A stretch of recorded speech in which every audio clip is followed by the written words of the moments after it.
তিতা করলা এভাবে রান্না করলে যে এত মজা লাগে, যারা কোনোদিন করলা খায় না তারাও কিন্তু আঙুল চেটে পুটে খেয়ে নেবে। আর আমি বড় মা সবসময় এভাবে রান্না করি, এটা খেতেও যেমন দারুণ মজা হয় আর একদম সফট হয়।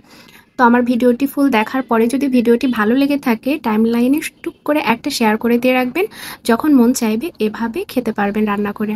তো রান্নার আগে আমি সব কিছুই গুছিয়ে নিয়েছি। এখানে বেশি করে পেঁয়াজ কেটে নিয়েছি, এখানে করলা আলু কেটে নিয়েছি, সাথে দিয়েছিলাম একটা কাঁকরোল।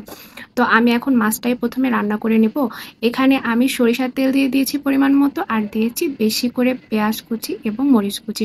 রান্নাটা কিন্তু আমি অল্প মশলাই করব, কিন্তু খেতে কিন্তু দারুণ হয়। তো আমি মশলা কষানোর সময় দিয়েছিলাম একটু আদা বাটা, রসুন বাটা, জিরা বাটা আর পেঁয়াজ বাটা। আর বেশি করে আমি কুচি করা পেঁয়াজও দিয়ে দিয়েছিলাম। যেহেতু মাছটা অনেক ফ্রেশ ছিল, তো আমি এই মাছগুলো ভেজে নিব না। ভেজে নিলে এটা একটু ড্রাই হয়ে যাবে আর খেতে মজা লাগবে না।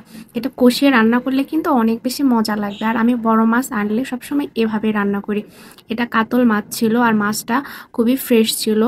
তো আমি মাছটা খুব ভালো করে ভুনা করে নিয়েছি। আর আমি ঝোলটা কিন্তু খুব বেশি রাখবো না, বড় মাছে কিন্তু ঝোল বেশি রাখলে একদম মজা লাগে না। একটু শুকনো শুকনো রাখলেই কিন্তু এটা ভাতের সঙ্গে খেতে কিন্তু খুব মজা লাগে।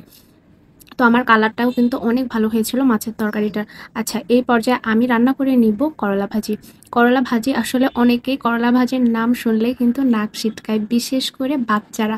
তো এইভাবে যদি করলা রান্না করে দেন তাহলে তিতা তো লাগবেই না, আর কিন্তু চেটেপুটে খেয়ে নেবে। কারণ করলা কিন্তু খাওয়া আমাদের শরীরের জন্য অনেক ভালো। যারা ডায়াবেটিক্সের পেশেন্ট তাদের জন্য তো ভালোই।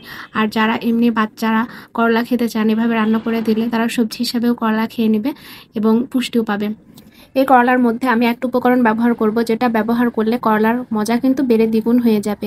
যেহেতু করলার মধ্যে আমি একটু পানি দিয়ে দিয়েছি, কারণ এখানে আলু ছিল বড় বড় করে কাটা, এই আলুগুলো সিদ্ধ হয়ে যাবে আর একটু সফটনেস ভাব আসবে, নাহলে ড্রাই হলে কিন্তু করলা একদম মজা লাগে না। তো আমি এই যে সেই উপকরণটা দিয়ে দিলাম, এটা দিলে যে কেউ করলা খেয়ে নেবে। আর এগুলা ছিল নদীর কুচো চিংড়ি।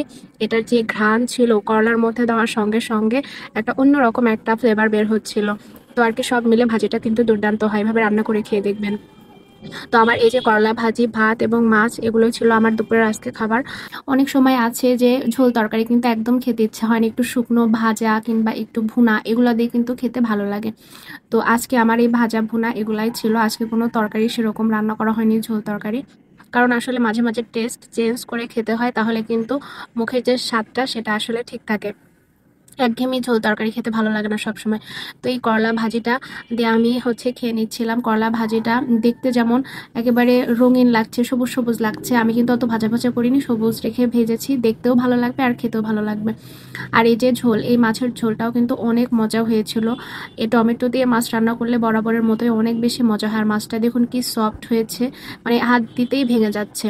তো এভাবে রান্না করে একদিন খেয়ে দেখবেন, অনেক অনেক বেশি মজা হবে। যে কোনো মাছ, যে কোনো বড় মাছ দিয়ে এই তরকারিটা রান্না করা। তো আমি তো অনেক মজা করে খেয়ে নিলাম, আলহামদুলিল্লাহ। তো আপনারা এভাবে ট্রাই করবেন। আচ্ছা, তো আজকের মতো এখানেই বিদায় নিচ্ছি। আমার রেসিপিগুলো যদি ভালো লেগে থাকে একটা শেয়ার করে দিবেন। আল্লাহ হাফেজ।